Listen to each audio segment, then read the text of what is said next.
Is your Google campaign investment paying off? Or are you just burning cash? Here's how to find out. Hi there, I'm Dave Burnett. I'm the founder of AOKmarketing.com, promotionalproducts.com, and co founder of Achievers.com. Achievers.com sold back in 2015 for $110 million.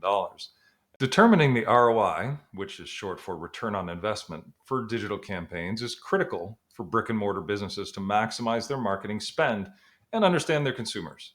Here's a couple of examples and a couple of ways so that you can accurately measure your return on investment using Google local campaigns. So imagine, for example, that you keep spending thousands of dollars on a Google local campaign. Customers appear in sales, sales seem to be up, but are you sure it's the ads that are bringing them in? We had one customer we were working with who thought that same thing, but then after she implemented Google store visits, which I did another video on, she discovered not only the exact number of store visits that were actually coming into her store, but she discovered how many people clicked to call or asked for directions, also on her digital ads.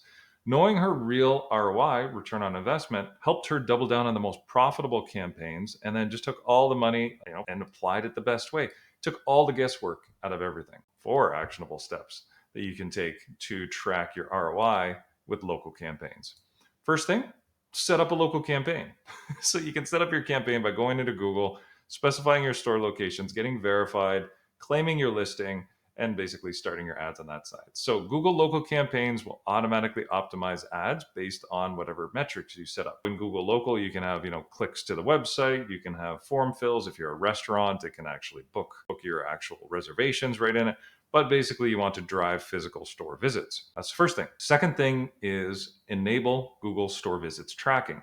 Ensure that Google store visits is actually enabled in your account, and not every account gets it, but what you can do is just double check by going into your metrics and seeing in your conversions if you actually have the option to enable store visits. It uses anonymous data and Google location history to actually estimate the amount of foot traffic generated by your ads. So if somebody clicks on your ad, Google gets all creepy and just figures out who that person is, anonymously, of course, and then tracks their phone if they showed up at your store. Really kind of interesting. Third thing is to track customer actions.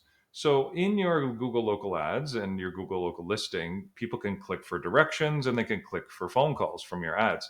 So these basically indicate strong intent and are really valuable. I mean, if you got to answer the phone and you got to be open when people show up, but basically that will help indicate how profitable those campaigns are. And then the fourth step, final step, calculate your return on investment clearly and accurately. So basically what you want to do is use a monetary value for each customer. If you know the people who come into your store, how much you make from that particular store visit on average, say you get 100 visitors a day, 20 people buy from you, those 20 people spend $100 each, right? So you can figure out, okay, if I got so many clicks, it cost me $10 to get somebody into my store, and that cost a total of $1,000, but 20 people actually bought and they all buy $100 worth of stuff each. So if it cost $1,000, I made 2,000.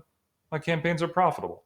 So the actual formula is revenue from your campaigns minus the cost of the campaign divided by the cost of the campaign times 100%. So basically you've got how much money you made, how much money you spent divided by how much money you spent equals a number, and then you just make that a number of percentage. So that'll tell you whether or not it's profitable. And if your return on investment is greater it is, right? So a lot of our clients, they want to look at least a 3-to-1 return on investment. So every dollar you spend, you want to get at least $3 back in their return on investment.